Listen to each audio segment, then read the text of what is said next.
তো দেখো এই জলটা দেখে তোমরা হয়তো ভাবছো এটা কী। তো আসলে হচ্ছে এই যে এটা তুলসী জল জিরা। প্রচণ্ড অ্যাসিডিটি হয়ে গেছে আমার, ভালো লাগছে না। তোমরা ওটা অ্যাকচুয়ালি জলজিরা। এত অস্বস্তি লাগছে কি বলবো, যে প্রেগনেন্সিতে এটা নাকি সবচেয়ে বড় সমস্যা, অ্যাসিডিটি প্রবলেম। তো আজকে এত অ্যাসিডিটি প্রবলেম হচ্ছে আমার, এমন না যে মেডিসিন নিইনি, সকালবেলা আমি মেডিসিনও নিয়েছি সকালে, যেটা গ্যাসের ট্যাবলেট হয় বা কিছু, কিন্তু আজকে কোনোভাবেই ঠিক হচ্ছে না। মানে এত অস্বস্তি লাগছে, ভালো লাগছে না অ্যাসিডিটি হয়ে গেলে।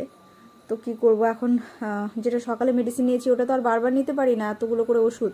তো সেই জন্য আর ভালো লাগছে না, ভাবছি এবার যদি এটা খেয়ে যদি একটু আরাম পাই সেই জন্য।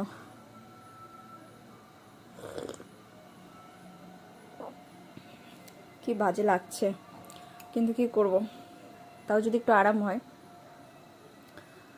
এত মানে আমার কিন্তু বেশিরভাগ এত অ্যাসিডিটি হয় না, খুব যে অ্যাসিডিটি হয় তা বলবো না, কিন্তু আজকে মাঝে মধ্যেই হয়, কিন্তু আজকে বেশি মনে হচ্ছে, একদম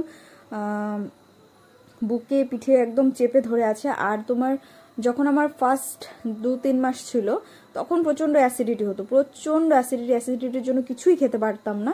তবে এখন মাঝখানে যে আমার 3-4 মাস গেছে সেইটাতে কিন্তু কোনো রকম প্রবলেম ওরকম হতো না, কিন্তু এখন আবার মানে আজকে হঠাৎ করে এত খারাপ লাগছে কি বলবো, না শুয়ে থাকতে পারছি না বসে থাকতে পারছি, অ্যাসিডিটি এত প্রবলেম। তোমাদের কার কার সাথে এরকমটা হতো কমেন্টে জানিও প্লিজ।